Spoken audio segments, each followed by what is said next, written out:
है फ्रेंड। आज मैं इस वीडियो में आपके सामने 4 ऐसे स्टॉक लेके आया हूँ जो लॉन्ग टर्म के लिए सही साबित होने वाले हैं।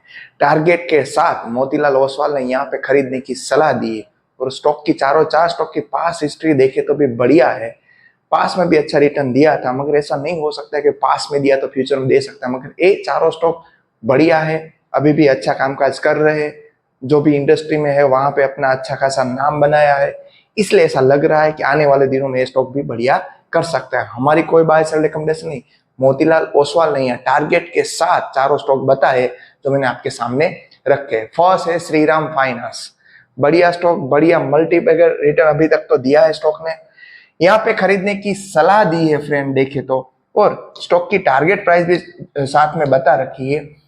ये स्टॉक 634 में अप्रोक्स आसपास ट्रेड कर रहा है, 780 रुपीज का टारगेट दिया है। यहाँ से मौजूदा प्राइस से 23% रिटर्न दे सकता है। बढ़िया स्टॉक है, अच्छा रिटर्न दे सकता है और अभी तक देखे तो अच्छा रिटर्न दे भी चुका है।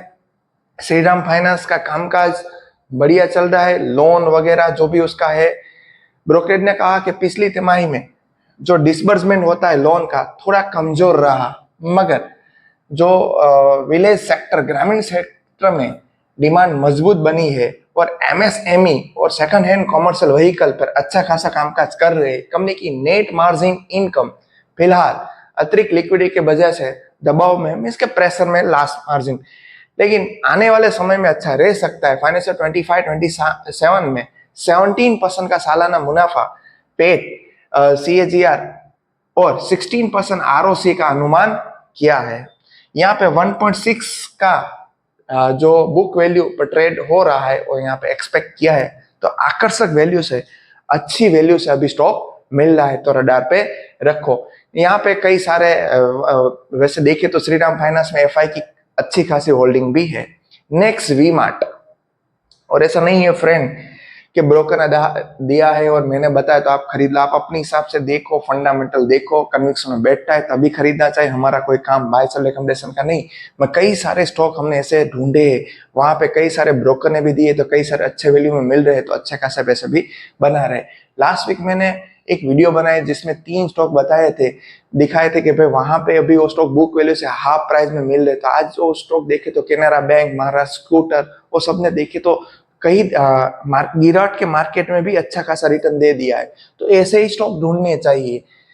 नेक्स्ट देखे तो वी मार्ट की यहाँ बात करें तो फ्रेंड खरीदने की सलाह दी, 800 पे ट्रेड हो रहा है, यहाँ से 1035 रुपीज तक जा सकता है, 29% का रिटर्न दे सकता है। आगे वी मार्ट है, उससे पहले हमने विशाल मेगा मार्ट की भी एक वीडियो बनाई थी जब 100 अप्रोक्स चल रहा था। अभी आप देख सकते हो 140 अप्रोक्स चल रहा है। तो ऐसे कई स्टॉक है जो अच्छे खासे भाव में, कई सारे ब्रोकर वहां पे बुलिश होते हैं, वो भी हम आपके सामने लेके आते हैं। यहाँ पे ऐसा क्यों लगता है, कंपनी की जो बिक्री होती है उसमें 13% ग्रोथ रही है, जबकि EBITDA में देखे तो 28% जितनी मजबूताई देखने को मिली है। मुनाफा यहाँ बढ़ने की वजह प्रोविजनल और विज्ञापन खर्चों में कटौती की, मींस यहाँ एक्सपेंसेस कम किए, इस हिसाब से मुनाफा बढ़ा है, that is good thing. EBITDA margin यहाँ 14.3% तक पहुंच गया, 165 बेसिस पॉइंट की बढ़त है। कंपनी हर साल 12 to 15% नए स्टोर जोड़ने की यहाँ पे प्रयत्न करे।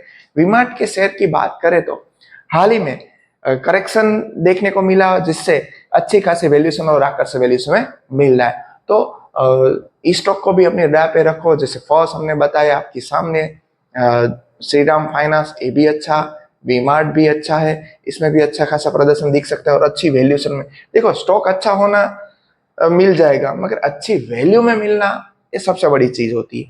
नेक्स्ट कोटक महिंद्रा बैंक, ये भी अच्छे खासे गिरावट में आ गई थी, बाद में यहाँ पे रिवर्सल देखने को मिला है। यहाँ पे अभी 2125 अप्रोक्स 1700 में आ गई थी, तब से देखो यहाँ पे अच्छी खासी मूवमेंट बता रही है। वैसे इसमें कोटक महिंद्रा को भी देखो, साथ में ICICI बैंक को भी देखना चाहिए। 2400 रुपीज का यहाँ पे टारगेट रखा, जो मौजूदा प्राइस है 22% जितना रिटर्न यहाँ पे कमा के देख सकता है। कोटक महिंद्रा बैंक की बात करें तो यहाँ पे वैसे तो लार्ज कैप है, लार्ज कैप में बढ़िया ग्रोथ, फिर भी लार्ज कैप होने के बावजूद भी ग्रोथ दिख रही, अच्छी बात है। ब्रोकर ने कहा कि नतीजे थोड़े कम, जो देखो चारों चार क्वार्टर के रिजल्ट अच्छा आना ऐसा कोई रिक्वायरमेंट नहीं है, मगर कई बार थोड़ी ज्यादा गिरावट आती है तो कोई इश्यू नहीं, नेक्स्ट क्वार्टर में कवर हो जाता है तो कोई बात नहीं, मगर लगातार नहीं आ रहा है देन हमें देखना चाहिए। मगर यहाँ पे तो क्या होता है, चार क्वार्टर में एक आधे क्वार्टर में नहीं आता, बाकी सब में आ जाता है, तो ये सब तो चलता ही रहता है। यहाँ पे देखे तो क्योंकि प्रोविजनल बढ़ा दी और स्लिपेज के इजाफा मुना, हालांकि लोन ग्रोथ मजबूत है। देखो प्रोविजन बढ़ाने से प्रॉफिट कमजोर आना अच्छी बात है, क्योंकि आने वाले दिनों में प्रोविजन के हिसाब से मान लो ने वहां पे एनपीए भी हो गए फिर भी इतना प्रॉफिट मार्जिन में प्रेशर नहीं आएगा। 14.5% YoY बेस पे बढ़त और कॉर्पोरेट एसएमई लोन में अच्छी मांग, ये सब यहाँ पे फायदे। एनआईएम में थोड़ी गिरावट आई, लेकिन यहाँ पे ऐसी उम्मीद है कि फ्यूचर में अच्छा खासा कमा के देगा। आरओ इसका बढ़िया है 2.1% और आरओई देखे तो 13.2%, और अभी देखे तो अपनी ये 2.4 जैसी बुक वैल्यू पे ट्रेड कर रहा है, जो अच्छी खासी रिटर्न देने की संभावना भी रख रहा है। तो फ्रेंड यहाँ पे देखो तो चारों स्टॉक अच्छे स्टॉक है अभी तक तो, तीन और बढ़िया स्टॉक भी है, और फोर स्टॉक तो जैसे राकेश झुंझुनवाला का जो भी सर का जो पैसे जिसे यहाँ पे मल्टी बैगर रिटर्न कमा के दिया, वो स्टॉक टाइटन से नो डाउट पहले जितना रिटर्न नहीं दे पाएगा, मगर यहाँ पे इस स्टॉक में इतना तो है कि आपको एफडी में जितना 7-8% रिटर्न मिलता है वहां से तो अच्छा रिटर्न देगा, और ब्लू चिप स्टॉक भी है, और यहाँ पे अपसाइड जाने की बहुत सारे चांसेस है। क्यों, रीजन क्या है, तो देखो तो यहाँ पे इनोवेशन करते रहते कई प्रोडक्ट में कई छोटी बड़ी कंपनियों को एक्वायर भी कर रहे, और यहाँ पे ग्रोथ भी कर रहे स्टोर, तो भी देखना चाहिए। ये स्टॉक अभी 3,395 में चल रहा है, 4,250 में यहाँ पे टारगेट देर का 25% अपसाइड जा सकते। ये सब लॉन्ग टर्म है, ब्लू चिप स्टॉक है, एक दिन में थोड़े दिन में रिटर्न नहीं देंगे, मगर बढ़िया रिटर्न दे सकते हैं, आपको टाइम देना पड़ेगा। एफडी से ज्यादा, एसआईपी से भी बेटर रिटर्न देगा, वेट थोड़ी करनी पड़ेगी। अच्छे स्टॉक भले थोड़े टाइम में नहीं चलते, मगर एक टाइम में आके अच्छे खासे चल जाते हैं। यहाँ पे भी बात करें तो डैम्स ज्वेलरी कंपनी में 67% हिस्सेदारी खरीदी है, जिससे ग्लोबल पे पहुंचने की, इसके बिजनेस को बढ़ाने की पूरी यहाँ पे क्षमता है। अंतरराष्ट्रीय बिक्री जो बिक्री होती है उसमें $500 मिलियन की लक्ष्य तय किया है। वहां से डैम्स की मिडल ईस्ट में 146 स्टोर है, और यह एक जानी मानी प्रीमियम ब्रांड। यहाँ से सौदा फिलहाल ईपीएस को थोड़ा नेगेटिव प्रभावित करेगा, मगर आने वाले दिनों में बढ़िया डील हो साबित सकते, क्योंकि बिजनेस बढ़ेगा, खरीदारी की है तो इसे देखो। तो साथ में वो भी देखना चाहिए कल्याण ज्वेलर्स, जब वो 500 अप्रोक्स चल रहा तब भी मैंने वीडियो आप देखना, मैंने एक वीडियो बनाई उसमें लिखा था ज्वेलर स्टॉक 700 तक जा सकता है, ऐसी वीडियो बनाई थी।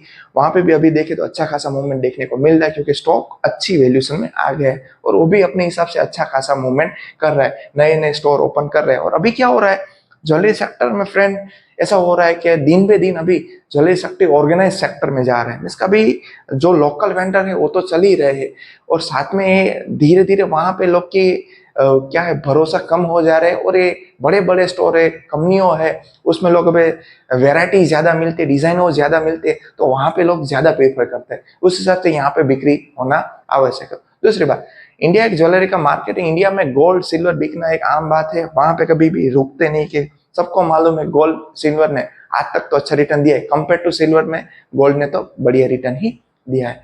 तो फ्रेंड बस इस वीडियो में इतना, चारों स्टॉक अच्छे स्टॉक है, मुझे ऐसा लगा कि भाई अच्छे खासे वैल्यूएशन में, इसलिए मैंने वीडियो आपके लिए बनाई है। कोई बाय सेल रिकमेंडेशन नहीं, वीडियो इंफॉर्मेटिव लगती है, आपको लगता है कि आपकी यहाँ से हेल्प हो सकती है तो डेफिनेटली अपने फ्रेंड सर्कल में भी इसको शेयर करना मत भूलना।